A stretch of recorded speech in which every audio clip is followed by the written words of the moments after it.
सुबह सुबह का टाइम था। बाजार में सब्जी, फल और मुफ्त की सलाह तीनों बराबर मिल रहे थे और इसी भीड़ में एंट्री हुई भूख के ब्रह्मास्त्र बल्लू सेठ की।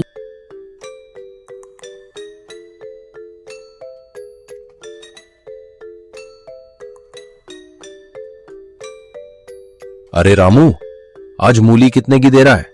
सीधा साफ बोलना, वरना तौल कम निकली तो समझ लेना तेरी खैर नहीं। सेठ जी, आज आप खुद ही आए हैं।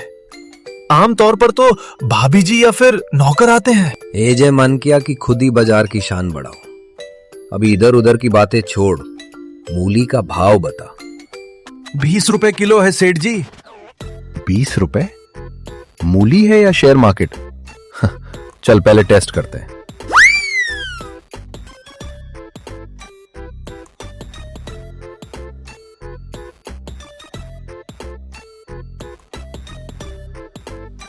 सेठ जी, टेस्ट के लिए तो एक ही मूली काफी है।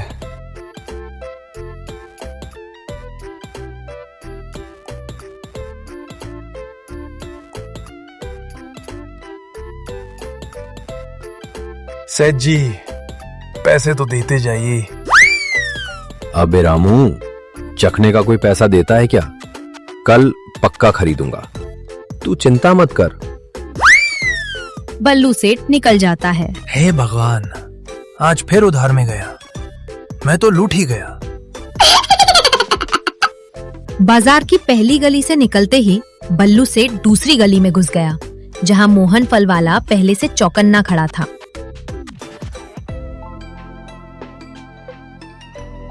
मोहन भैया, आज सेब कितने के दे रहे हो? सेठ जी, भाव बाद में बताऊंगा।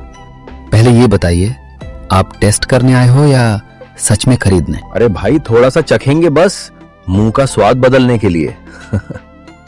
सेठ जी, पिछली बार आपने थोड़ा बोलकर मेरी आधी दुकान साफ कर दी थी। आज मेरी रोजी पर दया कर दो, मुझे माफ करो। मोहन की समझदारी ने उस दिन उसके सेब बचा लिए और बल्लू सेठ बिना टेस्ट किए आगे बढ़ गया। बाजार से लौटने के बाद बल्लू सेठ सीधे रसोई की ओर बढ़ा, क्योंकि उसे पूरा भरोसा था कि घर पर अच्छा खाना उसका इंतजार कर रहा होगा। अजी, सुनती हो? जल्दी से खाना लगा दो, मुझे आज बहुत तेज भूख लगी हुई है। आज तुम्हें खाना नहीं मिलेगा, क्योंकि कल तुम्हारी वजह से मुझे सब्जी वाले को पूरे पैसे देने पड़े हैं। लेकिन मैंने तो मूली सिर्फ हाजमे के लिए खाई थी, इसमें मेरी क्या गलती है? अगर यही हाजमा है तो आज उसी हाजमे से पेट भर लो। रसोई आज बंद है। आज तुम्हें कोई खाना नहीं मिलेगा। जब बल्लू सेठ की पत्नी इस तरह बात करती थी, तब बल्लू सेठ को समझ आ जाता था कि आज बहस का कोई फायदा नहीं है। दोपहर होते होते बाजार में अचानक सन्नाटा छा गया। धूल उड़ती है और एंट्री होती है उसकी पूरी गैंग। हम हैं भूरा डाकू। जहां हम कदम रखते हैं, वहां तिजोरी अपने आप हल्की हो जाती है। सरदार, आज पूरा बाजार साफ कर दे, क्या कहते हो? प्रधान जी घबरा कर आगे आते हैं। अरे भूरा भाई, आज गांव पर दया कर दो, त्योहार आने वाला है। प्रधान जी, त्योहार तुम्हारा होगा, भूख मेरी है। आज तो मैं पूरा बाजार लूट कर ही जाऊंगा। रुको भूरा, मेरी दिव्य दृष्टि कहती है कि आज तेरा दिन भारी है। आज तुम यहाँ लूट पाट मत करो, वरना तुम्हारे साथ कुछ बहुत बुरा होगा। भारी तो सामने खड़ा है बाबा जी। आज तो लगता है बड़ा मुर्गा फंसा है। भूरा की नजर बल्लू सेठ पर पड़ती है। बल्लू सेठ डर के मारे कांपने लगता है। अगर पकड़ ही रहे हो तो पहले कुछ खाने का इंतजाम कर दो, मैं खाने के बिना नहीं रह सकता। भूरा डाकू को उसी समय लग गया कि उसने शायद गलत आदमी चुन लिया है।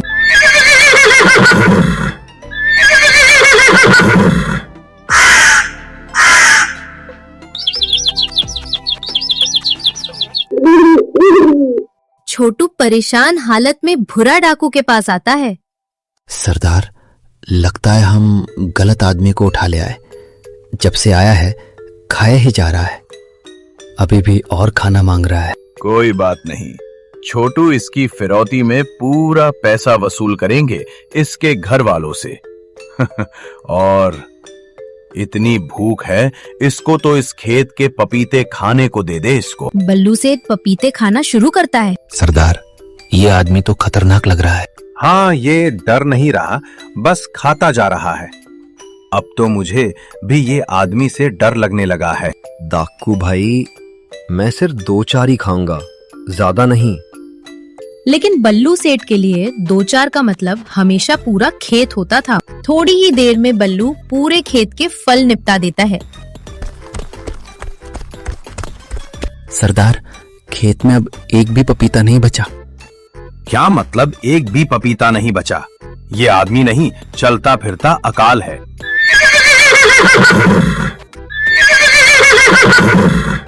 डाकू बल्लू सेठ को अपने गुफा वाले अड्डे पर ले जाते हैं।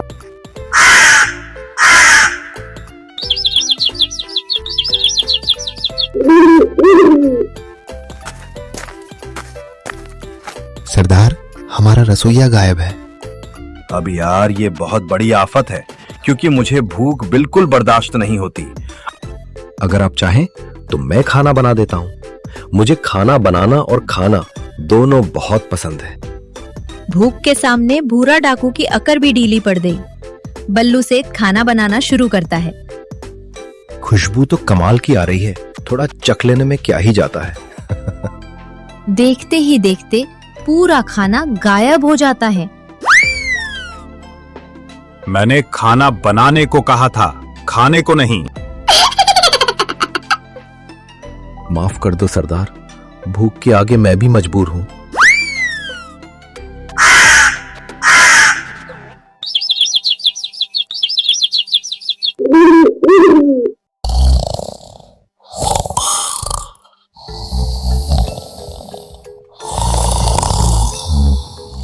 सरदार, ये आवाज किसी जंगली जानवर जैसी लग रही है। छोटू, ये जानवर नहीं है, ये बल्लू सेठ के खर्राटे हैं। सरदार, अगर ये रोज ऐसे सोया तो हम सब पागल हो जाएंगे। उस रात डाकुओं को पहली बार महसूस हुआ कि उन्होंने डकैती में बल्लू सेठ को उठाकर बहुत बड़ी गलती कर दी है। मैंने फैसला कर लिया है, इस आदमी को अब 1 मिनट भी यहाँ नहीं रखा जाएगा। डाकू भाई, अगर आप चाहें तो मैं यहीं रहकर रोज खाना बना सकता हूँ। मुझे तो बहुत मजा आ रहा है यहाँ पर। नहीं मेरे बाप, हमें अपनी जान और राशन दोनों प्यारे हैं।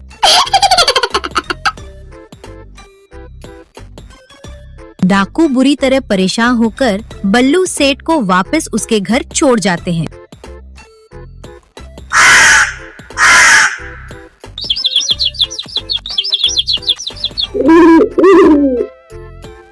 तुमसे तो मशहूर डाकू भी परेशान होकर हार मान गया। क्या होगा तुम्हारा बल्लू सेठ? सब परेशान है तुमसे। परेशान है तो होते रहे, भूख तो भगवान की देन है। मैं तो खाता हूँ और खाता रहूंगा।